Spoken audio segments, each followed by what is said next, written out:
একটি নাম, একটি ইতিহাস এবং কোটি মানুষের হৃদয়ে আঁকা এক অমর প্রতিচ্ছবি।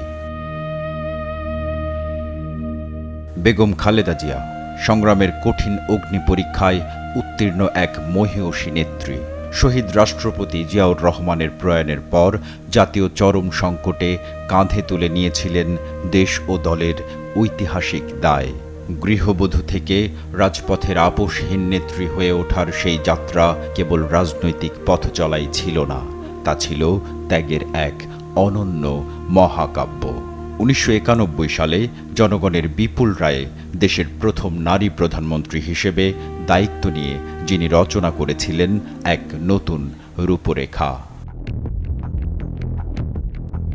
১৯৯০-এর স্বৈরাচার বিরোধী আন্দোলন থেকে সংসদীয় গণতন্ত্রের পুনঃপ্রতিষ্ঠা, প্রতিটি ঐতিহাসিক মোড়ে তিনি দাঁড়িয়েছিলেন এক অবিচল পর্বতের মতো।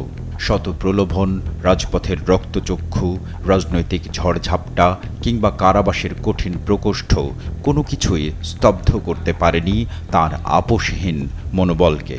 বিরোধিতার ঝড়ো হাওয়াতেও তিনি ছিলেন ধীর, স্থির ও মহীয়সী। অনুসারীদের কাছে তিনি কেবল একজন নেত্রী নন, তিনি সার্বভৌমত্বের প্রতীক, সংকল্পের এক কিংবদন্তির উপকার। এই রক্ত দিয়ে ক্ষমতায় থাকা যাবে না, এই রক্ত দিয়ে জনগণ এদেরকে বিদায় করবে। জীবনের শেষ প্রান্তেও তাঁর সহনশীল ও নীরব ত্যাগ সৃষ্টি করেছিল এক অলৌকিক প্রেরণা। ২০২৫ সালের ৩০ ডিসেম্বর তাঁর দীর্ঘ সংগ্রামের রাজনৈতিক অধ্যায়ের শারীরিক সমাপ্তি ঘটে, কিন্তু শেষ হয়নি তাঁর আদর্শের অদম্য যাত্রা। পৃথিবীর মায়া কাটিয়ে গেলেও বাংলাদেশের কোটি মানুষের হৃদয়ে তিনি অমর, অক্ষয়। ধ্বংস নয়, প্রতিশোধ নয়, প্রতিহিংসা নয়, ভালোবাসা, শান্তি ও জ্ঞান ভিত্তিক সমাজ গড়ে তুলি। বেগম খালেদা জিয়া কেবল একজন সাবেক প্রধানমন্ত্রী নন, তিনি বাংলাদেশের গণতান্ত্রিক আত্মপরিচয় ও সংগ্রামের এক অমলিন দলিল। মৃত্যুর পর তিনি আজ আরও বেশি প্রাতিষ্ঠানিক, আরও বেশি মহীয়সী। সেই কিংবদন্তির রেখে যাওয়া আদর্শই এখন বাংলাদেশের ভবিষ্যৎ রাজনীতির সবচেয়ে বড় প্রেরণা।